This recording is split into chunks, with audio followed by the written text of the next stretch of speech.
Good morning students. आज हम SST का lesson 11 living langar and healthier के ऊपर डिस्कस करेंगे। जनरली हमारी एंशिएंट टाइम्स में लोगों के पास ये आइडिया नहीं था कि डिजीज के अगेंस्ट कैसे लड़ाई किया जाए। ठीक है, तो इसकी वजह से बहुत सारा जैसे पैंडेमिक वगैरह, जैसे महामारी वगैरह के, जैसे पता है कि 100 ईयर्स पहले प्लेग वगैरह, इसकी वजह से लाखों लोगों की मौत हुआ है, क्योंकि लोगों के पास ये नहीं था कि लोग कैसे बीमारी के अगेंस्ट लड़ाई कर सके, या कुछ इनका जो इम्यूनिटी सिस्टम को इसको स्ट्रेंथ करने के लिए हमारे पास कुछ आइडिया नहीं था। बीमारियों के लिए हम लोगों के पास ये था कि कुछ गॉड की पनिशमेंट है जिसकी वजह से बीमारियां होता है, लेकिन एक्चुअली जो बीमारी का जो मेन कारण होता था वो पॉल्यूशन की वजह से होता है। कुछ डिजीजेस हमारी कम्युनिकेबल डिजीजेस होता था, कुछ होता था जिसको हम नॉन कम्युनिकेबल डिजीज बोलते हैं। ठीक है, तो कम्युनिकेबल डिजीज मीन्स क्या है? The disease which spread from one person to another. जैसे कि कोई बीमारी है, कॉमन कोल्ड कफ वगैरह, एक से दूसरे को फैलता है, इसको हम कम्युनिकेबल डिजीज बोलते हैं। और कुछ डिजीज होता है जो फैलता नहीं है, जैसे कैंसर वगैरह हो गया तो फैलता नहीं है, वो जेनेटिक होता है, या जनरली हम इसको नॉन कम्युनिकेबल डिजीज कंसिडर करते हैं। ठीक है, तो लोगों के पास पहले ओवरऑल ये आइडिया नहीं था। जो भी था, लोग जैसे कि जड़ी बूटी वगैरह की सहारा लेते थे, या गांव के जो वैद्य वगैरह इन लोगों के पास हेल्प लेते थे। ये ज्यादातर वो भगवान को मानते थे कि अगर हमें इस बीमारी से कोई क्योर कर सकता है, ठीक कर सकता है, तो भगवान है।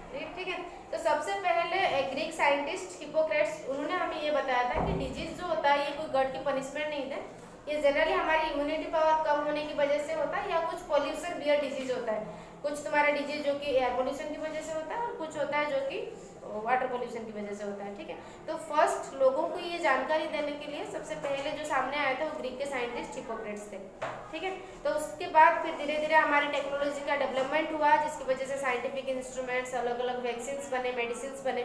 फिर हम आज की डेट पे, जितना पहले हमारा लोगों के पास ये जो डिजीज का रेट था, आज की डेट में उसमें बहुत ही सुधार आया है।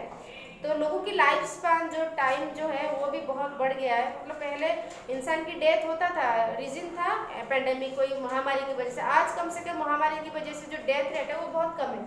आज हम कोरोना को अगर कंसिडर करेंगे, ये पूरा वर्ल्ड को मतलब इफेक्ट करके रखा है, लेकिन लोगों के अंदर एक इम्यूनिटी सिस्टम को लेकर ज़्यादा जागरूकता है, इसकी वजह से कहीं ना कहीं हम इस डिजीज के अगेंस्ट लड़ाई कर पा रहे हैं। ठीक है, तो आज हम देखेंगे कुछ ऐसा इंस्ट्रूमेंट जो मेडिकल टेक्नोलॉजी को ज़्यादा डेवलपमेंट किया है, या जिसकी हेल्प लेके हमने बीमारियों के अगेंस्ट लड़ाई करने में बहुत अपने आप को ज़्यादा इंप्रूव कर लिया है। तो फर्स्ट हम देखते हैं अबाउट थर्मोमीटर। थर्मोमीटर क्या है? Thermometer is a instrument which measures the body temperature. ठीक है, बॉडी टेम्परेचर को मेजर करने के लिए हम थर्मोमीटर का यूज करते हैं। इससे इसका जो इन्वेंशन हुआ था, it was first invented by Gabriel Daniel in the year 1714 में हुआ था। वो एक जर्मन फिजिक्स है, उन्हीं के नाम के अकॉर्डिंग, उनका नाम था गैब्रियल डैनियल फ़ारेनहाइट, तो उन्हीं के नाम के अकॉर्डिंग हमने इसको मतलब थर्मोमीटर का जो स्केल है अबाउट फ़ारेनहाइट ही कंसिडर किया है। जनरली कंसिडर किया जाता है जो ह्यूमन बॉडी का नॉर्मल बॉडी टेम्परेचर वो 98.4 डिग्री फ़ारेनहाइट होता है। और जो हमारी जो थर्मोमीटर जिसमें फ़ारेनहाइट का स्केल होता है, उसका एक लिमिट होता है जिसमें हम 95 से लेकर 110 तक उसको मेजर करते हैं। हमें पता है जैसे normal body temperature 98.4 degree Fahrenheit होता है, तो उसमें एक सब्सटेंस को हमारे यूज़ किया जाता है, वो होता है तुम्हारा मर्क्यूरी। मर्क्यूरी एक सेमी लिक्विड या सेमी सॉलिड सब्सटेंस होता है। जैसे हम हॉस्पिटल में जाते हैं, जैसे कि कोई भी रीजन हो, तो डॉक्टर सबसे पहले हमारी बॉडी टेम्परेचर को मेजर करता है। मेजर करने के लिए वो थर्मोमीटर का यूज़ करता है। थर्मोमीटर हमारे आर्म पीट या माउथ के नीचे पोर्शन में रखा जाता है। ठीक है, अबाउट 1 मिनट, 1 मिनट के लिए।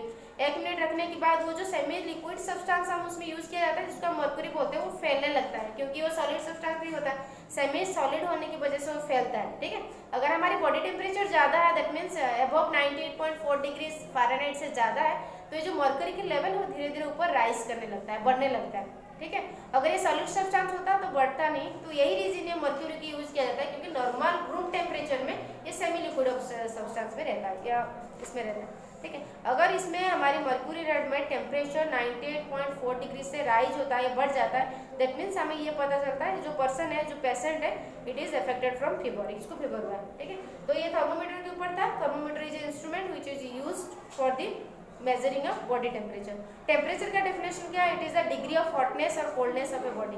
एक बॉडी का हॉटनेस और कोल्डनेस को जो जिस डिग्री में हम मेजर करते हैं उसको हम बोलते हैं द टेम्परेचर। देन हम देखेंगे अबाउट द स्टेथोस्कोप। स्टेथोस्कोप भी जो है मेडिकल साइंस का एक इन्वेंटरी हिस्ट्री है। इसको ये जो स्टेथोस्कोप का यूज क्या है? It magnifies the sounds of heart and lungs. Magnifies means बढ़ाना, ये जो जितने भी हमारे इंटरनल ऑर्गन्स है, बॉडी ऑर्गन्स टू टाइप में, एक हमारे एक्सटर्नल ऑर्गन्स जो बॉडी के बाहर पार्ट में, और कुछ एक्सटर्नल ऑर्गन्स जो बॉडी के अंदर, जैसे हार्ट, लंग्स, किडनी, ये सब का जो जनरली हार्ट और लंग्स का जो इंटरनल जो जितना भी साउंड प्रोड्यूस होता है इसको मैग्नीफाइज करता है, मीन्स ये साउंड की रेट को बढ़ा देता है, या डॉक्टर उसको क्लियरली सुन पाता है। अगर हार्ट और लंग्स के साउंड को डॉक्टर क्लियरली सुन पाएगा तो पता चलता है कि हमारे हार्ट और लंग्स इफेक्टेड है। ठीक है, तो इसको हमारे डिस्कवर किया था जो फ्रेंच डॉक्टर है Rene Laennec in the year 1816 में। ठीक है, तो stethoscope was invented by Rene Laennec in the year 1816, was a French doctor. ठीक है, तो इसके पीछे एक इंटरेस्टिंग कहानी है। एक बार रेने लेनेके इन्होंने सुना दो बच्चों को, एक जैसे बांस की खोखला हुआ बांस को दो पार्ट को लेके दो बच्चे बैठ के कुछ बात कर रहे थे, जिसमें से एक बच्चा कुछ आवाज को व्हिस्परिंग मीन्स कुछ फुसफुसा रहा था, दूसरा बच्चा उस चीज को क्लियरली सुन पा रहा था। तो इसको देख के रेने लेनेके के दिमाग में एक आइडिया आया, उन्होंने एक न्यूज़पेपर को रोल किया और उनकी क्लिनिक में एक पेशेंट था, उनके जो चेस्ट में हार्ट और लंग्स के साउंड को सुनने लगे, और इसमें से उनको ये पता चला कि with the help of newspaper उन्होंने हार्ट और लंग्स की साउंड को बहुत अच्छी तरह से, बहुत ज़्यादा अच्छी तरह से नहीं बोल पाएंगे क्योंकि मॉडर्न टेक्नोलॉजी का यूज नहीं था, only it is a rolling newspaper, तो नॉर्मली से इसका स्पीड या ये जो हार्ट और लंग्स का जो साउंड है थोड़ा सा क्लियरली आ रहा था। तो उसी की हेल्प से उन्होंने स्टेथोस्कोप बनाया।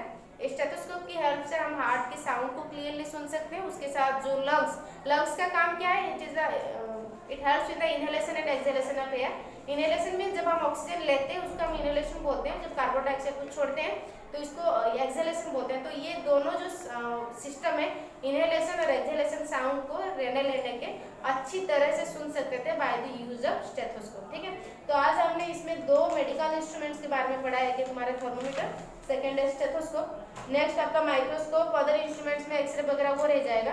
तो थर्मोमीटर नॉर्मल बॉडी टेम्परेचर को मेजर करने के लिए, जो कि 98.4 डिग्री फ़ारेनहाइट है, और स्टेथोस्कोप ये it generally magnifies the sound of heart and lungs, जिसकी वजह से हार्ट और लंग्स की साउंड हम बहुत अच्छी तरह से सुन सकते हैं। ठीक है, तो नेक्स्ट पीरियड है हम डिस्कस करेंगे। ये जनरली पहले एक बार हो गया था, तो कोशिश कीजिएगा इसका शॉर्ट टाइप्स खुद करने के लिए। Thank you.